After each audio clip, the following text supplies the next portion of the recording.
శ్రీమాత్రే నమః.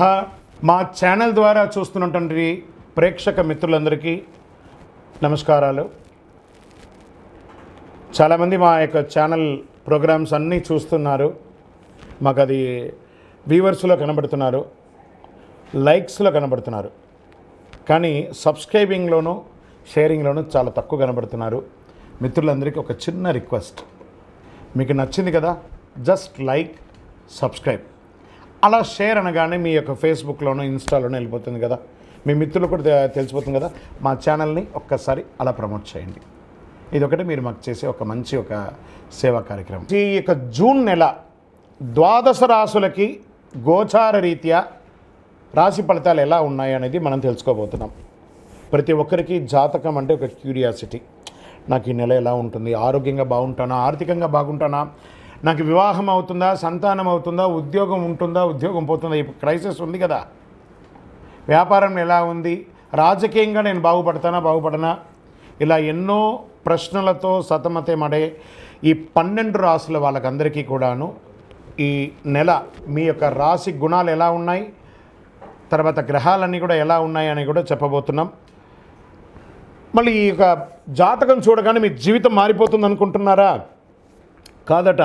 మీరు పుట్టినప్పటి నుంచి ఆఖరి గడియల వరకు ఆ విధాత మీ తల మీద రాసేసి ఉంటాడు, మీకు ఇవి జరగాలి, ఇవి జరుగుతుందని. ఖచ్చితంగా అవే జరుగుతుంది.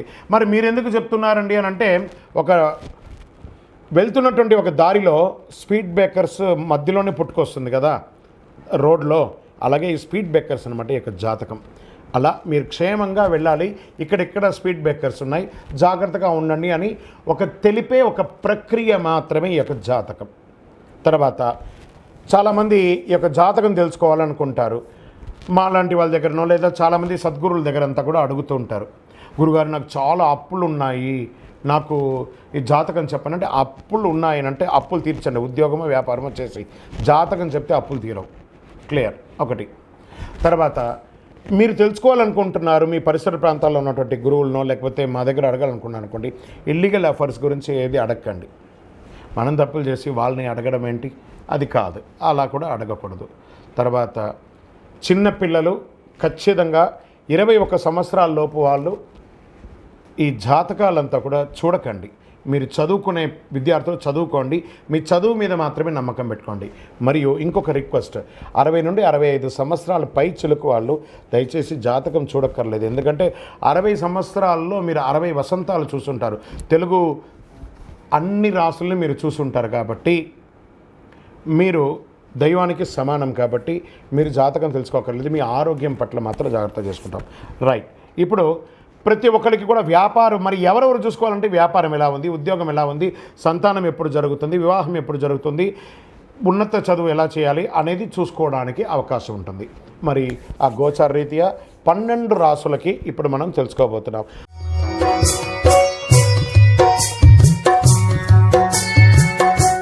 జ్యోతిషాస్త్రరీత్యా ద్వాదశ రాశుల్లో 7వ రాశి అయినటువంటి తులారాశి మిత్రులారా, మీరు చిత్తా నక్షత్రం 3, 4 పాదములు, స్వాతి నక్షత్రం 1, 2, 3, 4 పాదములు, విశాఖ నక్షత్రం 1, 2, 3 పాదాలకు జన్మించిన మీరు తులారాశి వారిగా పరిగణించబడుతున్నారు. ఈ జూన్ నెల మీకు శుభాశుభ ఫలితాలు ఎలా ఉన్నాయి, ముందు గ్రహస్థితి ఎలా ఉందో చూస్తాం.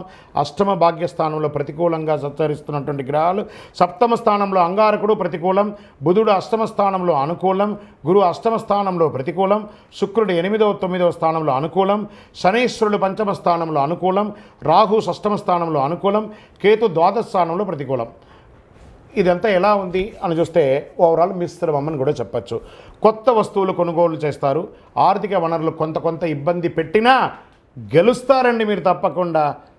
చాలా రోజుల నుండి మీకు పెండింగ్ పట్టిన కార్యక్రమం ఉన్నాయి కదబ్బా, ఎన్ని రోజులండి ఇది, ఈ కోర్టు వ్యవహారాలు ఆగిపోయింది, ఇంటి పనులు ఆగిపోయింది, పర్మిషన్స్ ఆగిపోయింది, ఏవేవో ఉంటాయి కదా టెన్షన్స్, అవన్నీ జూన్ నెలలో తీర్చుకుంటారు తులారాశి మిత్రులారా.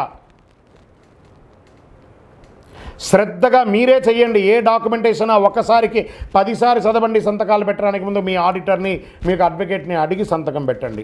వ్యాపారస్తులకి చాలా కలిసి వస్తుంది, నిరాటంకంగా జరుగుతుంది. రియల్ ఎస్టేట్ వారికైతే యోగం అండి, అంత అద్భుతంగా ఉంటాయి. గతంలో తీసుకున్న డబ్బులు, చెల్లించాల్సిన అప్పులు, వాటికన్నిటికీ కొత్తగా మంచి అవకాశాలు వచ్చి మీ అప్పులు తీర్చే ఒక సమయం ఆసనమైందండి. మీరు అప్పు తెచ్చుకునే సమయం కాదు, మీరు తెచ్చుకున్న అప్పును తీర్చే సమయం ఈ జూన్ నెల. ఎంత గొప్ప నెల అండి ఇది. చాలా అద్భుతంగా ఉంటుంది. కానీ ప్రయత్నం చేయాలి. మాసాంతంలో వ్యాపారంలో కొంత ఇబ్బందికర వాతావరణం ఉంటుంది, ఖర్చులు అదుపు తప్పుతుంది, జాగ్రత్త పడండి. ఆ తులారాశి వారికి ఖర్చులు అదుపు తప్పడం అది కామనే. మీరు పడి ఉన్నారు కాబట్టి మీకు తెలుసు, మీరే ఒక మంచి మేనేజ్మెంట్, ఫైనాన్షియల్ మేనేజ్మెంట్ అని చెప్పచ్చు. తులారాశి వాళ్ళు ఎవరైనా అంటే వాళ్ళు ఫైనాన్షియల్ మేనేజ్మెంట్లో టాప్గా ఉంటారని చెప్పచ్చు. అనవసరమైనటువంటి విషయాల గురించి మాట్లాడకండి. మీకు సంబంధం లేదా ఆ విషయంలో ఎంటరే కాకండి, సైలెంట్గా ఉండండి. న్యాయపరమైనటువంటి సమస్యలు కోర్టులో మీకు జడ్జిమెంటో లేకపోతే ఇవన్నీ కూడాను అద్భుతంగా నెరవేరుతుంది లేదా వాయిదా పడుతుంది, మీకు అనుకూలంగా వస్తుంది. సంగీత, సాహిత్య, సినిమా రంగం వారికి, ఐటీ రంగం వారికి యోగం. టీవీ అన్నీ కూడా పేపర్ వాళ్ళకి చాలా బాగుంటుంది, గుర్తింపు పెరుగుతుంది, ఆదాయం పెరుగుతుంది. మనస్తాపానికి గురి అయ్యే ప్రతి విషయంలోనూ భార్యాభర్తల దగ్గర కూర్చొని మాట్లాడుకొని రాజీ ధోరణితో ఆలంబించేసుకోండి. భూ తగాదాలు ఏమైనా ఉంటే, సెటిల్మెంట్ ఉంటే మాటలతో సెటిల్ చేసుకొని 10 మందిని కూర్చోబెట్టేసుకొని అంగీకారం తెలుసుకొని లేపండి అక్కడి నుంచి. బంధుమిత్రుల మధ్య ఉన్న వైషమ్యం అంతా తొలగిపోయి ఆనందంగా విహారయాత్ర చేసే అవకాశం ఉంది. ఇంట్లో ఒక సత్యనారాయణ వ్రతం చేయండి, 10 మందిని పిలిచి భోజనం పెట్టండి, అద్భుతంగా ఉంటుంది. ప్రయాణాలు ఉంటాయి. అష్టమ భాగ్యస్థానంలో సూర్యుని యొక్క కారణంగా శారీరకంగా ఏదో ఒక శస్త్రచికిత్స మాత్రం ఉంది, జాగ్రత్త. చదువు విషయంలో విద్యార్థులు చాలా కష్టపడాలి, కానీ ఉత్తీర్ణులు అవుతారు. విదేశాల విద్యాల కోసం ప్రయత్నం చేసేవాళ్ళు కాస్త వీసా విషయంలో ఇబ్బందులు ఉన్నా అవన్నీ కూడా తొలగిపోతాయి. నూతనంగా ఉద్యోగం కోసం ప్రయత్నం చేసేవారికి ఈ నెలకు చాలా అనుకూలమని చెప్పచ్చు. సాఫ్ట్వేర్ వారికి మిశ్రమం. షేర్ మార్కెట్ చాలా బాగుంటుంది చెప్పచ్చు. వ్యవసాయం బాగా ఉంటుంది. వివాహం కాని వారికి ఇదొక మంచి సమయం. ప్రేమ వివాహం కూడా ఉందండోయ్, జాగ్రత్త. చంద్రాష్టమం మరీ అతిగా బాగుంటే కూడా కొంచెం బాగుండదు కదా, కాస్త చంద్రాష్టమం ఆయన గ్రహాల్లో అలా తొంగి చూస్తూ ఉంటాడు. ఆ చంద్రుడు అష్టమంలో ఉన్నప్పుడే అదే చంద్రాష్టమం అంటారు. జూన్ 5-6-2024 4:14 ఉదయం నుండి 7-6-2024 7:56 ఉదయం వరకు చంద్రాష్టమం ఉంటుంది. ఈ 2.5 రోజులు జాగ్రత్త జాగ్రత్త జాగ్రత్త. వాహనం నడిపేటప్పుడు, సంతకాలు పెట్టేటప్పుడు, ఇతరులతో మాట్లాడేటప్పుడు జాగ్రత్త సుమి. Lucky number 7.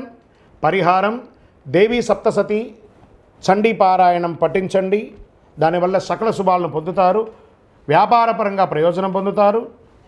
గోచార ప్రకారంగా తెలుసుకున్న మీరు మీ యొక్క వ్యక్తిగత జాతకం ఎలా ఉంటుందో తెలుసుకోవాలనుకుంటే మీ పరిసర ప్రాంతాల్లో ఉన్నటువంటి జ్యోతిష్ శాస్త్ర నిపుణులను సంప్రదించండి లేదా సద్గురువులను సంప్రదించి జ్యోతిష్ శాస్త్రం తెలుసుకోండి. మీ యొక్క జాతకం ఎలా ఉందో, జన్మ జాతకం ఎలా ఉందో తెలుసుకోండి. లేదా గురుగారు మీ దగ్గర తెలుసుకోవాలనుకుంటాం, కింద నెంబర్కి మీ యొక్క date of birth, time of birth, place of birth WhatsApp చేయండి, కాల్ చేయకండి. మా అడ్మిన్స్ దాన్ని పరిశీలించి మీకు రిప్లై ఇస్తారు.